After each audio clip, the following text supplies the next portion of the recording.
नमस्कार, मैं हूँ प्रतीक चौधरी और स्वागत है आपका हमारे इस चैनल में। हमारे साथ जुड़े हुए हैं आचार्य नमस्कार कार्तिकेय जी। जी और आप सभी को पता है कि किस तरीके से ये जो पूरा देश है और देश क्या पूरी जो दुनिया है वो किस तरीके से राममय हो गई है।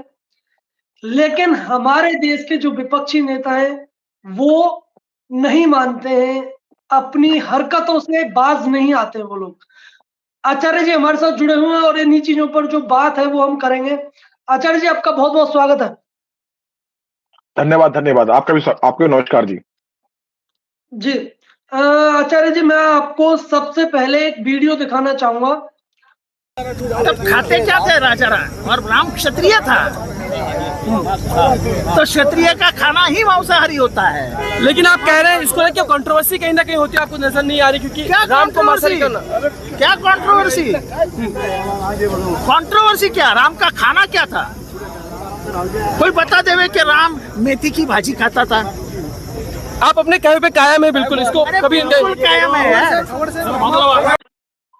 तो ये इस तरीके की जो भाषा है, इस तरीके के जो शब्द हैं वो भगवान राम के लिए प्रयोग किया जाना, आचार्य जी कहीं ना कहीं जो मन है वो व्यथित हो जाता है कि क्या ये जो लोग हैं वो हिंदू हैं, क्या वास्तव में हिंदू हैं, ये एनसीपी के नेता देखिए, हैं।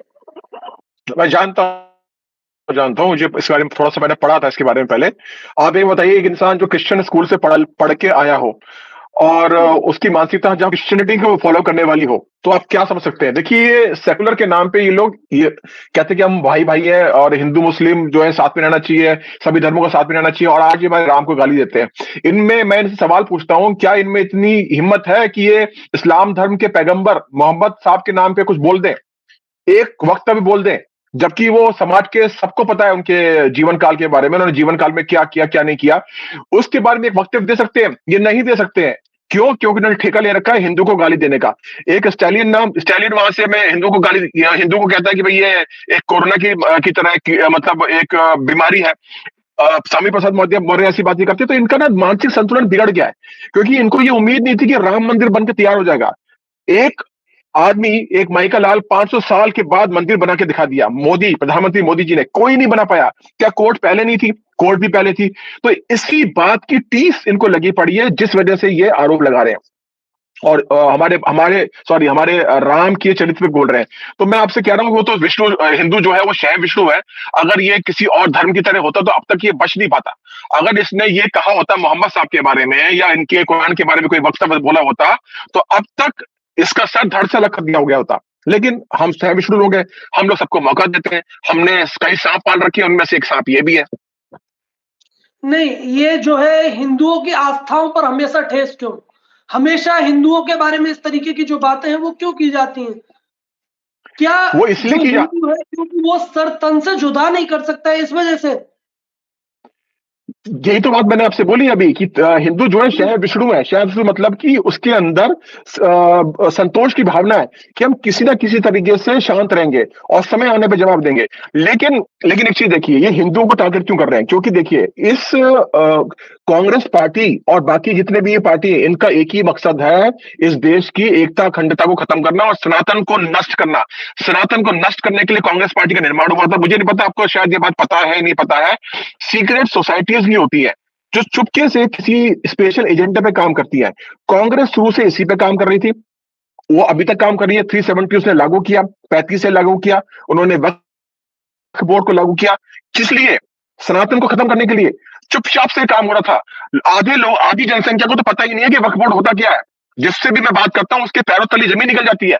वो कहता है ऐसा, मैंने कहा हाँ जी, वो आपके घर पे आएंगे और आपकी जमीन छीन लेंगे। तो सनातन पे प्रहार ये सारे मिलकर कर रहे हैं 28 दल वाले, जिसमें राहुल गांधी का कोई आपको ट्वीट मिला कि तुम इतनी घटिया बात कर रहे हो, स्टैलिन के बारे में मिला हो या इसके बारे में मिला हो, तो ये गाली नहीं देंगे सनातन को तो इनकी रोटी नहीं चल पाएगी।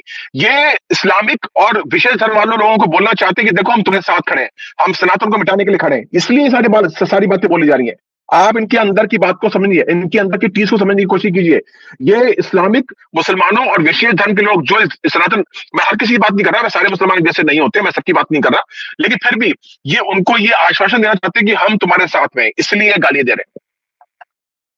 नहीं तो थोड़ी बहुत जो शर्म है वो शायद इन लोगों के बीच में बिल्कुल भी जो शर्म है वो नहीं बची है।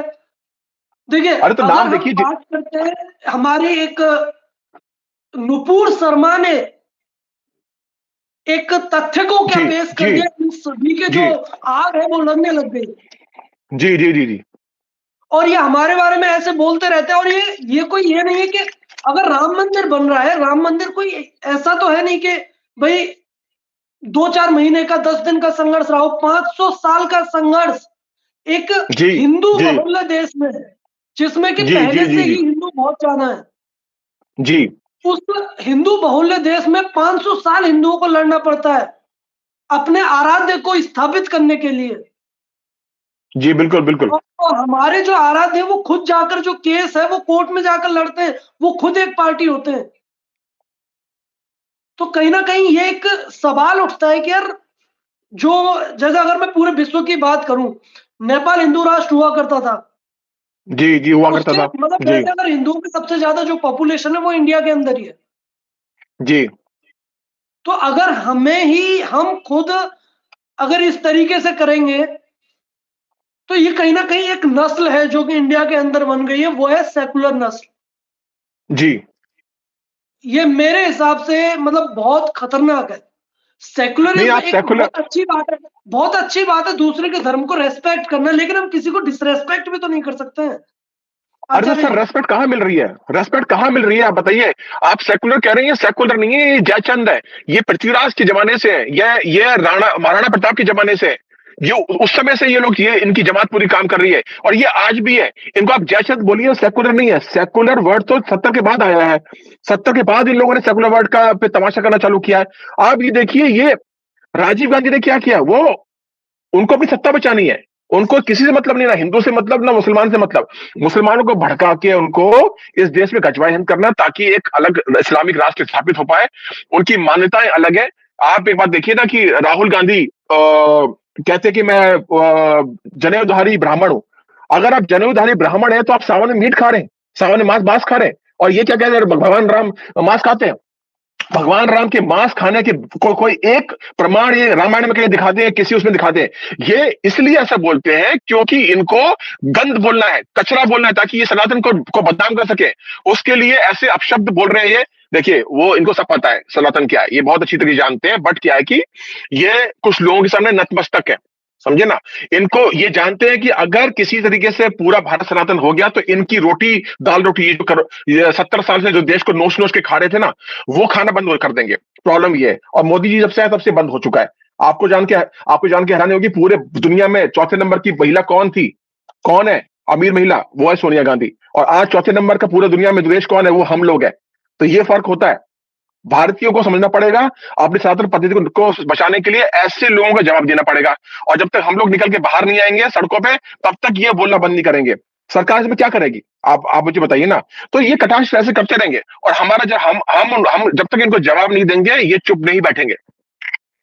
नहीं आचार्य मैं जी, ये आपके कटाक्ष नहीं है वैसे, मतलब देखिए, ये कोई इकलौते ये नहीं है, इसके अलावा भी तमाम जो विपक्षी दल है, जो बीजेपी के, एक मैं कहूंगा एक इंडी गठबंधन में जो ज्यादातर दल है, किस तरीके से जो आरजेडी के ऑफिस के बाहर जो है वो लगा दिया जाता है। ओवैसी हैं, ओवैसी वो कह रहे हैं कि हमारे युवाओं को जो मस्जिद है वो बचानी पड़ेगी, कहीं ना कहीं मुसलमानों को भड़का रहे हैं,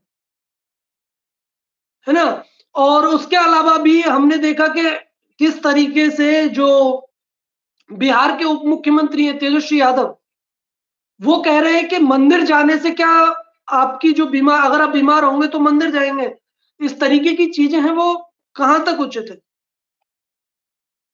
अरे तो ये दुआ मांगने कहां जा रहे हैं? दुआ मांगने मस्जिद में जा रहे हैं? कौन सा भाईचारा? ओबीसी कहते हैं ना कि हम हिंदू मुस्लिम को भाई की मतलब भाई भाई की तरह रहना चाहिए। अब तुम ये क्यों कह रहे हो कि हमें मस्जिद बचानी पड़ेगी? कौन सी मस्जिद? कौन था बाबर? बाबर एक लुटेरा था, एक गे था। अंग्रेजी में वर्ड गे है, वो था वो। तुम अगर अल्लाह की वो मस्जिद होती, समझ में आती, तुमने अल्लाह की मस्जिद वहां पर बना रखी है। वो बाबर एक शासक था जिसने यहाँ पर महिलाओं के साथ बलात्कार किया, मंदिर को तोड़ा, यहाँ पे हिंदुओं का नरसंहार किया। उसकी तुम्हें मस्जिद चाहिए? तो ये देखिए, कोई भाईचारा नहीं है। ये हिंदुओं को समझ आना चाहिए कि इनको कोई भाईचारा नहीं करना। और ये भड़का के, एक आदमी को भड़काया था ना, बस कंडक्टर के साथ क्या किया उसने? उसकी गर्दन पे उसे वार किया, और वो क्या कर रहा था? वो महिला को छेड़ रहा था। उसको बचाने के लिए गया उसने वहां। तो कोई भाईचारा नहीं है सर।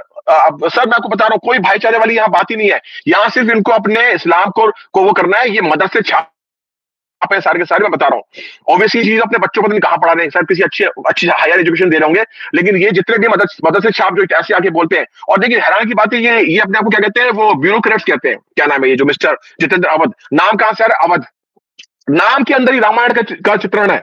इनके नाम के अंदर रामायण का चित्रण है। किस प्रकार की कटाक्ष वाली बातें कर रहे हैं। मैं आपको बता रहा हूं, अगर सतयुग होता, त्रेता होता या द्वापर होता तो अब तक ये यहाँ होते नहीं है। लेकिन क्या है, हम सरकार को मानने वाले लोग हैं, हम संविधान को मानने वाले लोग हैं, हम स्वयं विष्णु हैं। पर इसका मतलब ये नहीं कि बहुत दिन स्वयं विष्णु रहेंगे, हमें विष्णु बनने में ज्यादा समय नहीं लगेगा।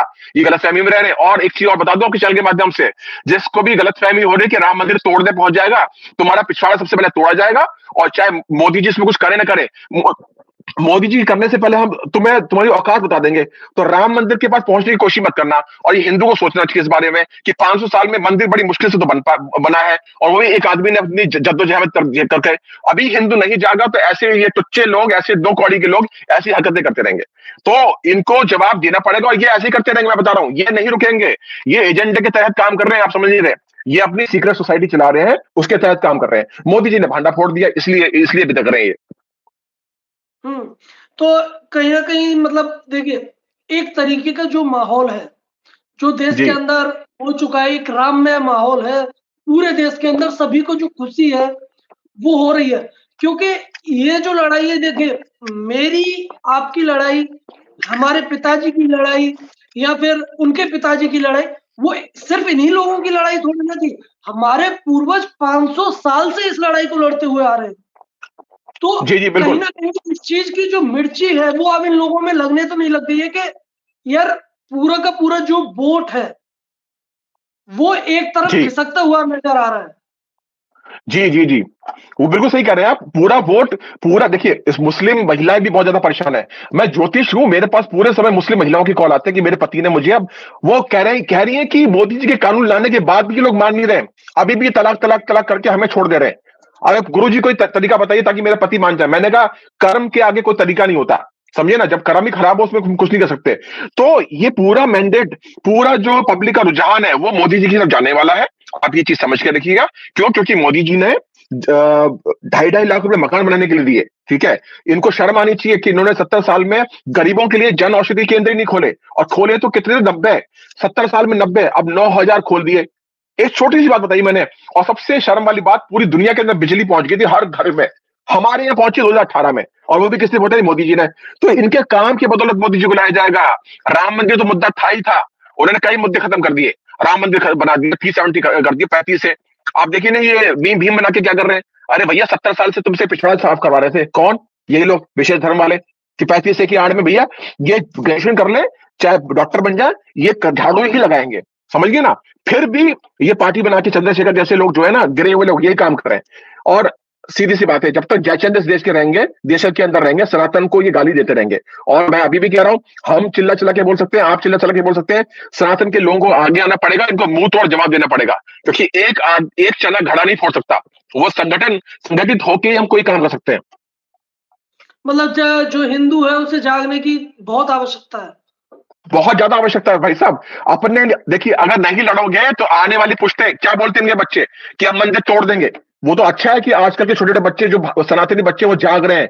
कल ही मैंने एक बच्चे को देखा सीपी में, उसने राम मंदिर के लिए चंदा दिया था अपनी गुल्लक तोड़ के। ये बहुत बड़ी बात है। तो सनातनी जाग रहे हैं। हालांकि ऐसा तो हम होने देंगे नहीं, सवाल ही पता नहीं होता, कुछ भी करना पड़ जाए, चाहे जान देनी पड़ जाए।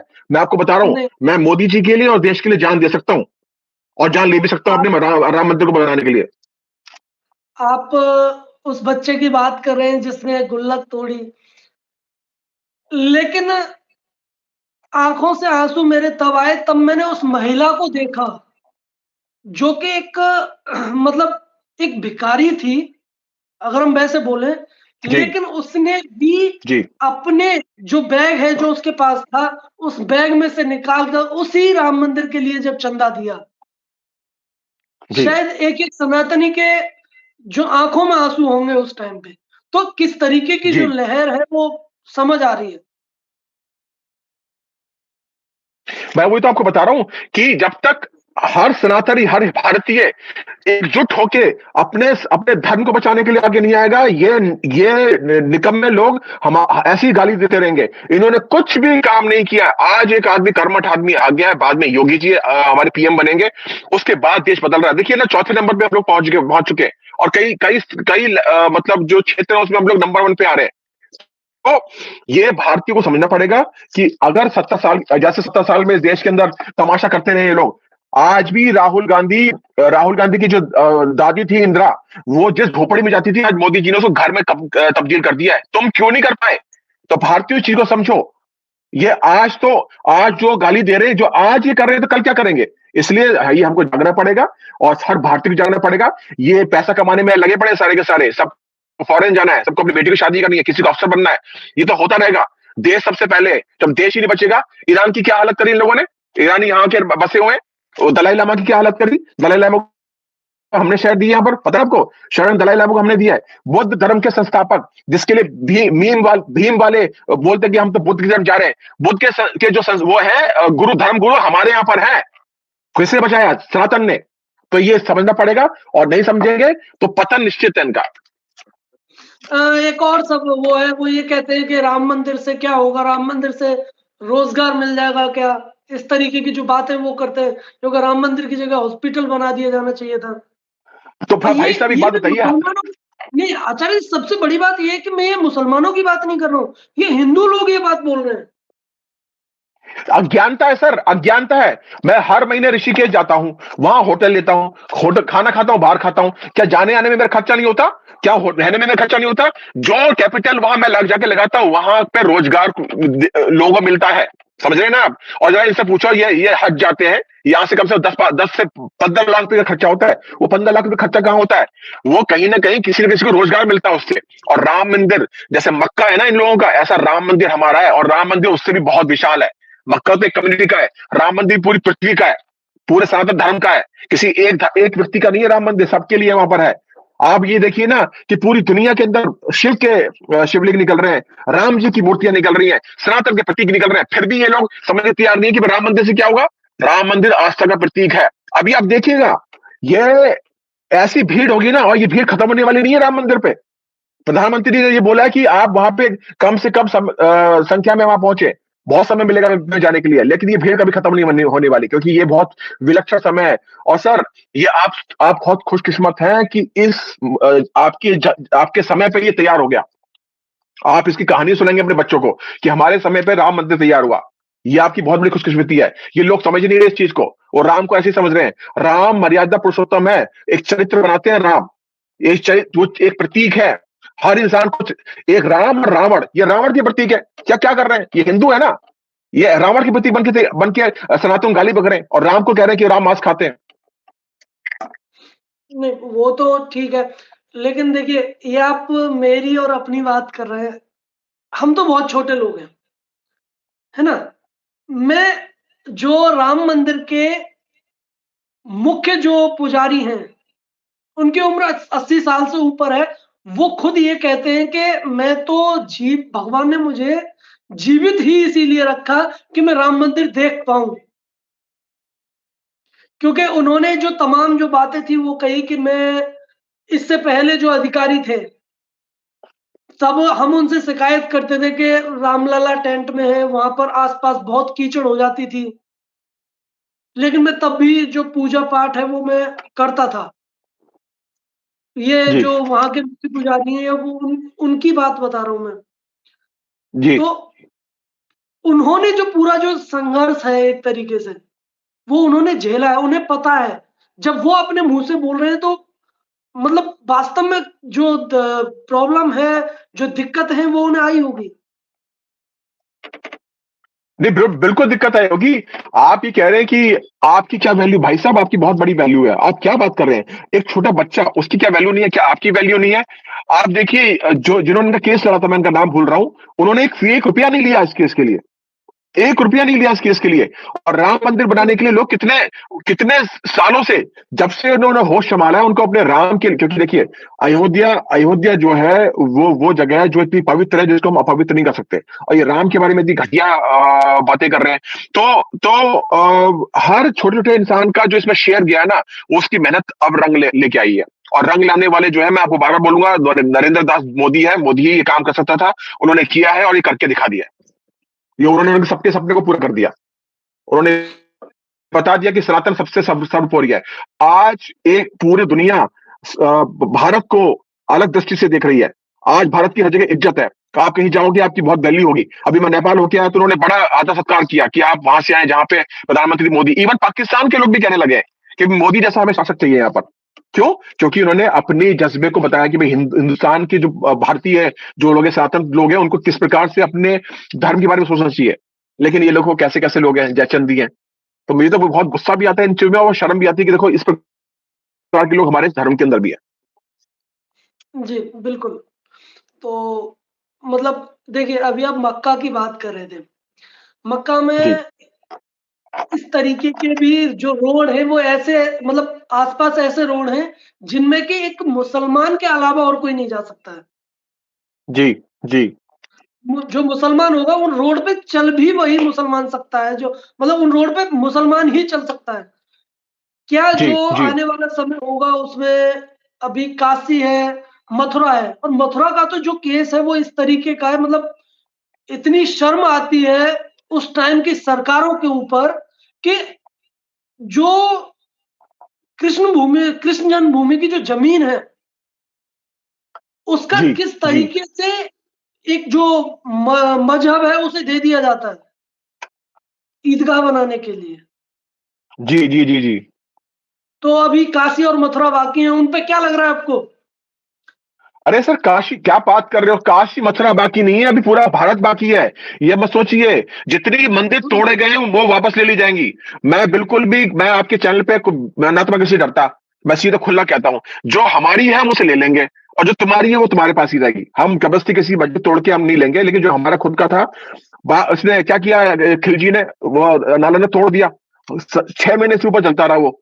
क्यों तोड़ा? वो इसलिए तोड़ा उसने क्योंकि उसे समझ में आ गया था कि जिस वैद्य ने मेरी इलाज किया है वो सनातन पद्धति से, वो समझ गया था कि ये सनातन धर्म जो है ये तो बहुत ही विशाल है, इसलिए उसने उसमें आग लगा दी।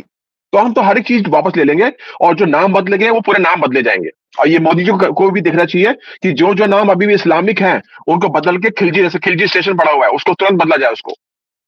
तो वापस लिए सर, वो सब कुछ वापस ले जाएगा। ये सवाल छोड़ दीजिए, आने वाली जो नस्ल है सनातन की, वो वापस ले लेगी सब कुछ। जी, बिल्कुल।